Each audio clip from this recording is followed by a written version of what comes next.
All right, here's the attempt of making content uncomfortably with Matthew. What's your name? Murphy. Murphy, yeah.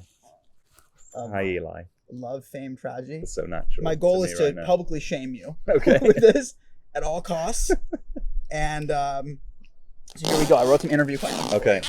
I want to know about the time you, which is, I mean, this is going to be hard for you to figure out, really, but when you were the most uncomfortable.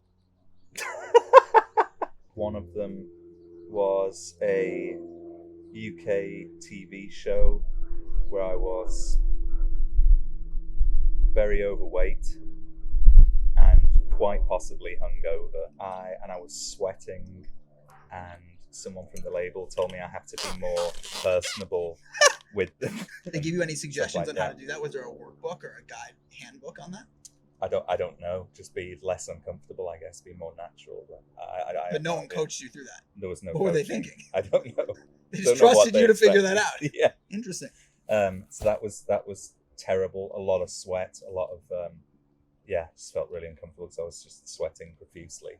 And then there was another one where we did a Rock the Vote show, one of our early US shows. Okay. This is with the Wombats, and people were able. It was like people were texting behind, like you could talk about like you could talk about like Bush or Obama, whoever it was. But then people just started texting about the band. I just remember I tried not to look. I remember one comment was, George Bush has never heard of the Wombats. And I was like, that's a pretty reasonable assumption. You know, it's interesting because, everyone, all of my 10 million followers out there know that I actually once hid in a basement at age 16 to come see your band play. And then I ended up getting to know you, and it was, sort of disappointing. Yeah. And so I just wondered if you had like a never meet your heroes sort of story. Oh, actually, I met one guy once, a very big songwriter. He was not good. He was a bad person. Yeah, he was bad. Kids, don't be a bad person. Oh, so we wrote this song together. It's called Them. Uh-huh. It's pretty good. It is good. It's pretty good. Yeah. And it's sort of about, what do you think it's about? Actually, what is it about? You tell me. Do you even know it? Have you ever even listened to it? It's about being a bit of an outlier. The grass is greener on the other side, kind of thing. Dude, it's hard to be on the outside, man. It is hard to be on the outside. It's hard. It's hard out here. 75 degrees, LA. It's so hard. Okay, so it's about being an outsider on the outside. So we know a lot about that. So I'm just curious. Since you and I are so on the outside, what? I said outlier. I said outlier. So what's the difference? You lie physically on like on the out. Well, I just mean,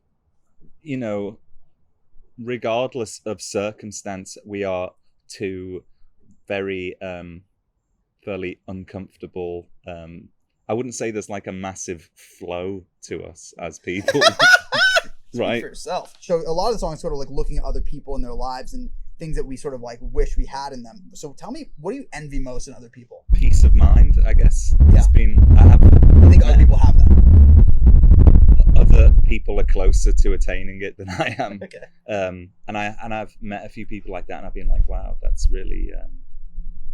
I would like that for myself. Nice. I would like that for my family, for my kids. So I guess, yeah. Let me tell you what I envy in others. I envy men who are capable of, there's just some shit I just missed out on. So I can't do anything handy. There's like I'm insecure that my future wife is going to be like, you don't know how to change a tire. I don't know how to change a tire. Yeah, neither do I. That's insane. You drive a Porsche and you don't know how to change a tire. Yeah. So what do you do if you get a flat tire? Call AAA. That's what I do. Fuck yeah. When does middle age start in your How old are you? mind? 38. Then. Shout out your therapist and why do you love them? I can do it first. Dr. Ross, I love you. You get me. Fuck, I fucking love you so much. I can be myself in front of you. Damn. I wish I could be your friend all the time, but I have to pay you to hang out with you. But that's okay. Dr. Julian Neal. People are gonna look that up. You're great. I'm sorry we kind of stopped working with each other a few weeks ago, and he thinks that it could possibly be my. Actually, are we kind of are we breaking some kind of terms of agreement here? No, of course not. Only he can't talk about you. Oh, okay. Yeah. Yeah, I said that Murph just had his life flash before his eyes. Legal proceedings. His house, a lien on his home. I love you. Sorry, we aren't working together that much at the moment. And I understand that you're kind of worried that it's actually my subconscious trying to run away from you and not do the work. But that isn't the reason. But you would say that. So what is the reason? I found something else. Is it called heroin? It's called methamphetamine. It's called smack. What's the quality in you that you're most thankful for that your wife puts up with? That you're most thankful your wife puts up with about you? Yeah, I don't know. I mean, I kind of thought I was a pretty normal person up until I got married, and then slowly it's like, wow, I am really not. Like what was it was revealed? Yeah, there was a big reveal. I was in denial about how normal I was. Okay. And then the Iron Curtain was lifted. It was lifted, and behind the Iron Curtain was just an idiot. But she puts up with a lot. I'm trying to think. Well, I am thankful that she doesn't ask me to cook anymore. Oh, thank God. Yeah. The British do not know how to cook.